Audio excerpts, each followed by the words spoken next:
Speaker sir, ముఖ్యమంత్రి గారు లేస్తే ముఖ్యమంత్రి గారు చారిత్రాత్మకమైన పద్ధతుల్లో ప్రత్యేక శాసనసభ సమావేశాలు పెడుతున్నారు అని చెప్పి పొద్దున్నే క్యాబినెట్ బడ్జెట్ సమావేశాలకు చేస్తారు కదా సార్, అట్లా బడ్జెట్ ముందు ఒక క్యాబినెట్ పెట్టి వెంటనే తీసుకొస్తే మేమేమనుకున్నాం సార్ అంటే నిజంగా కూడా ఈ ప్రత్యేక శాసనసభ సమావేశాల్లో 42% రిజర్వేషన్ అమలు చేయడానికి కామారెడ్డి డిక్లరేషన్లో ఇచ్చిన విధంగా ప్రత్యేకమైన బిల్లు ఏమన్నా తెస్తున్నారేమో, ఆ బిల్లు తెచ్చి వెంటనే శాసనసభలో ఆమోదింపజేసి తద్వారా చట్టబద్ధత కల్పిస్తారేమో అని చెప్పి రాష్ట్ర వ్యాప్తంగా బలహీన వర్గాల సోదరులు కామారెడ్డి డిక్లరేషన్ చూసిన వాళ్ళు ఎదురు చూస్తూ ఉంటారు. కానీ ముఖ్యమంత్రి గారు ఏం చేస్తున్నారు సార్, ఇక్కడ లేచి ఓ 4 పేర్లు చదివి, అధ్యక్ష మీ ప్రభుత్వం మీద ప్రజలకు నమ్మకం లేదు. ఎందుకంటే రేవంత్ రెడ్డి గారు మీరే చెప్పినారు, సమగ్ర కుటుంబ సర్వే జరిగినప్పుడు తమరిచ్చిన ఉపన్యాసమే మొత్తం యూట్యూబ్లో ఉంది, అన్ని టీవీలలో ఉంది. ఏమన్నారు సార్ ఆ రోజు? ఆ ముఖ్యమంత్రి చెప్తాడు సరే, ఎవరు పడితే వాళ్ళు వచ్చి మీ ఇంటికి వచ్చి వివరాలు అడిగితే ఇచ్చేస్తారా, అవులగాలు దివానాగాలు ఇచ్చేస్తారా అని మాట్లాడింది రేవంత్ రెడ్డి గారు, మేం కాదు. మీరు చెప్పిన మాటలనే ఎన్యూమరేటర్లకు చూపెట్టి చెప్పినారు, మేము ఇయ్యము మీకు వివరాలు, 57 రకాల వివరాలు అడుగుతున్నారు, ఎట్లిస్తాము మీరే అన్నారు ఆనాడు. ఎవరు పడితే వాళ్ళకి ఇచ్చేస్తామా వివరాలు అని మాట్లాడింది, అదే చూపెట్టి అడిగింది. అధ్యక్ష వాస్తవం ఏంటంటే అధ్యక్ష, సమగ్ర కుటుంబ సర్వే 2014లో జరిగింది. శాంతికుమారి గారు ఉన్నారు, రామకృష్ణారావు గారు ఉన్నారు, సందీప్ కుమార్ సుల్తానియా గారు ఉన్నారు. అప్పుడు ఇదే అధికారుల అధ్యక్ష, అప్పుడెవరు వేరే లేరు. Samagra Kutumba survey, I'm saying this on record, I worked as a minister for 9.5 years. Yes, చేసింది మొత్తం ప్రభుత్వ అధికారులే, చేపించింది ప్రభుత్వమే.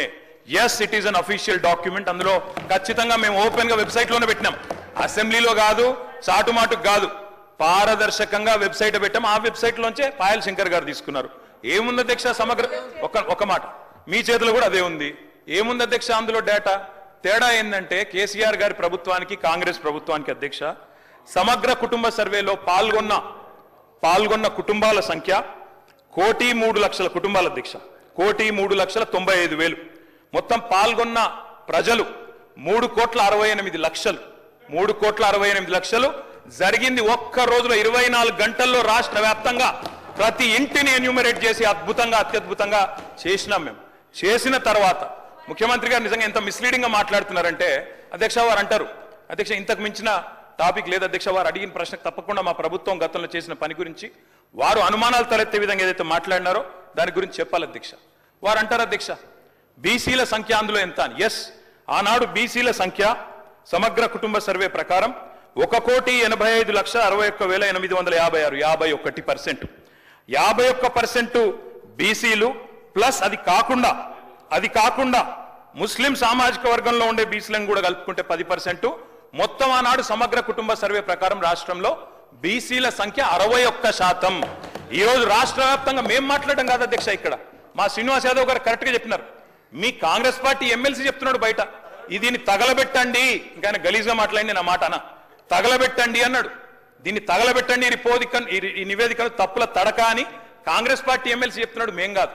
రాష్ట్ర వ్యాప్తంగా బలహీన వర్గాల సంఘాలు చెప్తున్నాయి. ఏమని చెప్తున్నాయి అధ్యక్ష? సమగ్ర కుటుంబ సర్వేలో 1,85,61,000 ఉన్న బీసీలు ఎట్లా 1,64,00,000 తగ్గినరు, 51% 46% ఎట్లయిందని అడుగుతున్నారు. శంకరన్న కూడా అదే అడిగింది కదా అధ్యక్ష, తప్పేం అడిగిండు?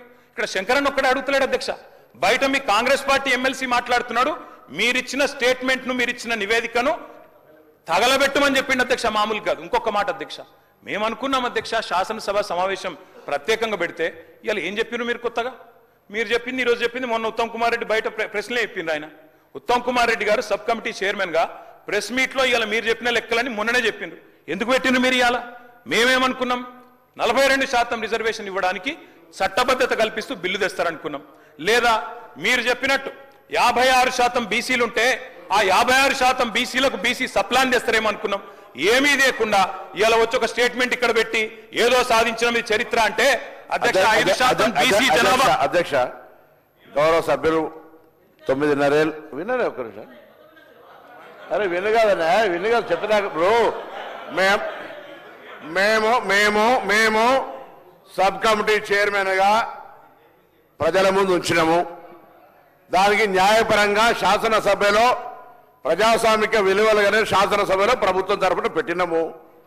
మీరు ఇట్లప్పుడన్నా మీరు వెబ్సైట్లో పెట్టమని చెప్పి మీరు ఊరికేనే మాట్లాడదు, ఎవరికైనా వెబ్సైట్లో అందుబాటులో ఉండే ఆ ప్రభుత్వం మీరు దాని తదుపరి లేకపోతే ప్రభుత్వం ఆనాడు ఉన్న అధికారులు ఇవ్వాలని ఉన్న అధికారులు కదా స్టేట్మెంట్ ఇప్పేది ఎప్పుడైనా ఎస్కేఎస్ సర్వే పబ్లిక్ డొమైన్ లా చట్టబద్ధత కలిగి ఉండేదా దాని గురించి మాట్లాడేటువంటి సందర్భం అవసరం లేదా 2011 జనగణన ఆనాడు బీసీలది లేదు బీసీలకు సంబంధించిన జనగణన చేయాలని అందరి ఆలోచన జరిగింది దానికి సంబంధించి సర్వేలు సహకరించకుండా దీని గురించి మాట్లాడితే దానికైతే అర్థమే లేదు నేనేమంటున్నా ఎవరైనా ఒకవేళ ఆయా వారి గౌరవ ముఖ్యమంత్రి ఆనాడు అభిప్రాయం చెప్పుంటే మీరు ఇలా కూడా అదే అభిప్రాయంతో ఉన్నారో చెప్పండి ఇలా జరుగుతున్న కార్యక్రమానికి మీరేం మాట్లాడదలుచుకున్నారు బలహీన వర్గాలకు సంబంధించి మీరు ఎస్కే సర్వే చేసిన అన్నారు ఏం మార్పులు తెచ్చినారు ఏం స్కీమ్స్ తీసుకొచ్చినారు ఎవరికి బలహీన వర్గాలకు న్యాయం జరిగే కార్యక్రమం తీసుకున్నారు మీరు ఇలా మేము కమిటీ చైర్మన్ ఉత్తమ్ కుమార్ రెడ్డి గారి గురించి బహిరంగంగా ప్రజల ముందు ఇచ్చినాం ఇవాళ సభలో వస్తా ఉన్నాం 42% రిజర్వేషన్ల కొరకు చట్టబద్ధత తీసుకొచ్చి కొట్లాడదాం బరాబర్ మేము పారిపోతూ ఉండలేం 42% పార్టీ పరంగా అడుగుతా ఉన్నాం ఇక్కడ కూడా న్యాయబద్ధంగా చట్టబద్ధంగా పెట్టాలనే ఆలోచనతోనే ఉన్నాం కదా ఇలా మేము వెనక పోదలేం కదా మార్గదర్శకత రోడ్ మ్యాప్ ఇవ్వని అడుగుతుంటే రాజకీయం చేయడానికి ఉపయోగించుకుంటే వెళ్ళాము ఎట్లీస్ట్ బీసీల ఇష్యూ కట్టినప్పటికీ రాజకీయం పక్కన పెట్టి చారిత్రాత్మకంగా వచ్చినటువంటి సర్వే మార్గదర్శకత్వాన్ని చూపెట్టండి బలహీన వర్గాలకు రోడ్ మ్యాప్ ఇచ్చే విధంగా రాజకీయ పార్టీలు వ్యవహారం చేయాలని ఆకాంక్షిస్తాం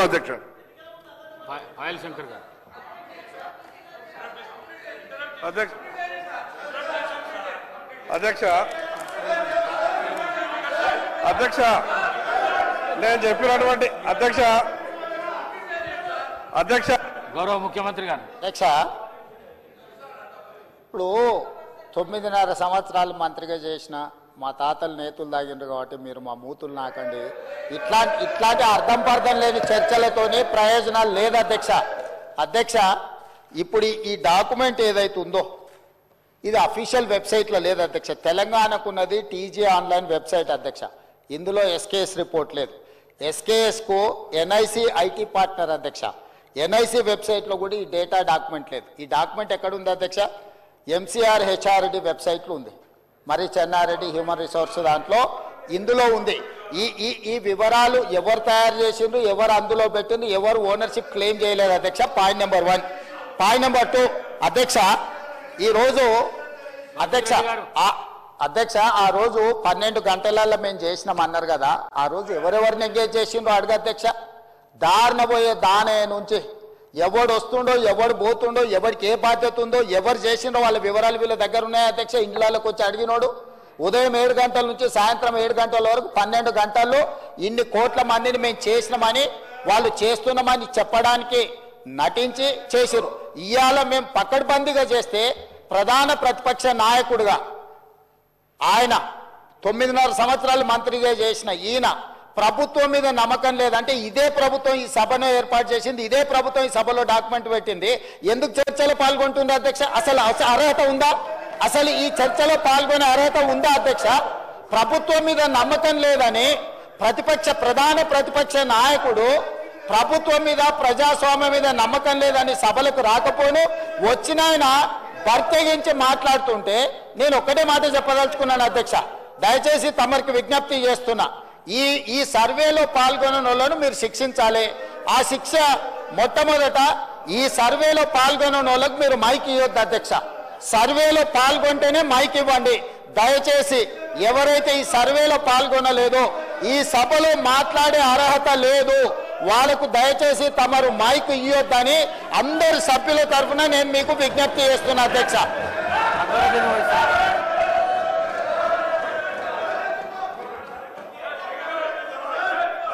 Honorable Speaker, sir, I take the opportunity to participate. Honorable Speaker, sir, I take the opportunity